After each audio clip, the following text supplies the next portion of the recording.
Good evening and welcome to BJC Mitzvah Day, number 211, part 4. A mitzvah that keeps us on its way. I'm here with my brother-in-law David. He might not want to be on film. Okay, he wants to be on film. Here he is. Here he is. Rebel listening at 11:20 at night. We're learning about bestiality. How it's also prohibited. The prohibition of bestiality for women. Here we go. The Chinuch. And the Chinuch is the author of this book. He's actually anonymous. Written in the 1100s, 1200s. Let's see. The Chinuch returns to the discussion of the mitzvah, of this mitzvah prohibition. This prohibition applies in every location and at all times.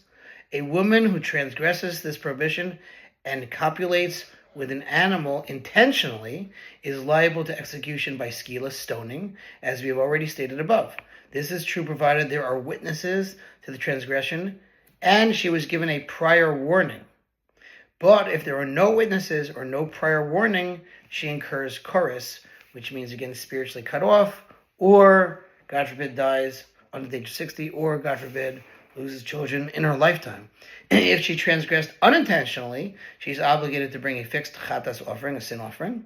We've already stated in Mitzvah 210 that in any case where the person sinned unintentionally, the animal is not subject to stoning. For although the sages stated in Sanhedrin concerning the reason that the animal is ordinarily subject to skila, that it is so people will not say, this is the animal with whom so-and-so stumbled, that applies only to intentional transgression, since that is the supreme spiritual downfall of a person. But unintentional transgression contains some degree of unwillingness and is therefore not considered a great enough downfall to justify putting the animal to death. Aside from being the last of all the arias prohibitions, again, arias means relationships that are prohibited from the Torah, again, brother and sister, son and daughter, son and father, son and mother, etc. So this is one of them as well. This mitzvah is also the last of the arias prohibitions that apply to both Jews and Noachites. So even if a person is not Jewish, but you want to keep the 7, go to heaven, they want to be a non-Jew and follow the 7 laws that the Torah says non-Jews are supposed to keep, this is also one of those laws he's supposed to keep. He's not supposed to be with an animal in any relationship.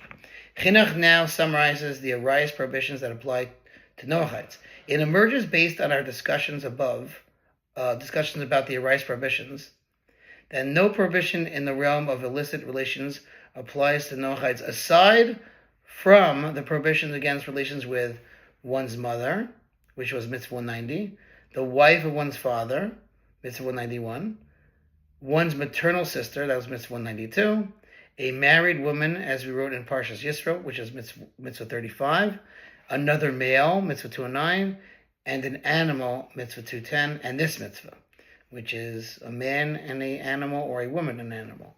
Okay, we're going to continue, God willing, tomorrow with this mitzvah. Thanks for listening to Sponsor Future Mitzvah 36, 100 gold.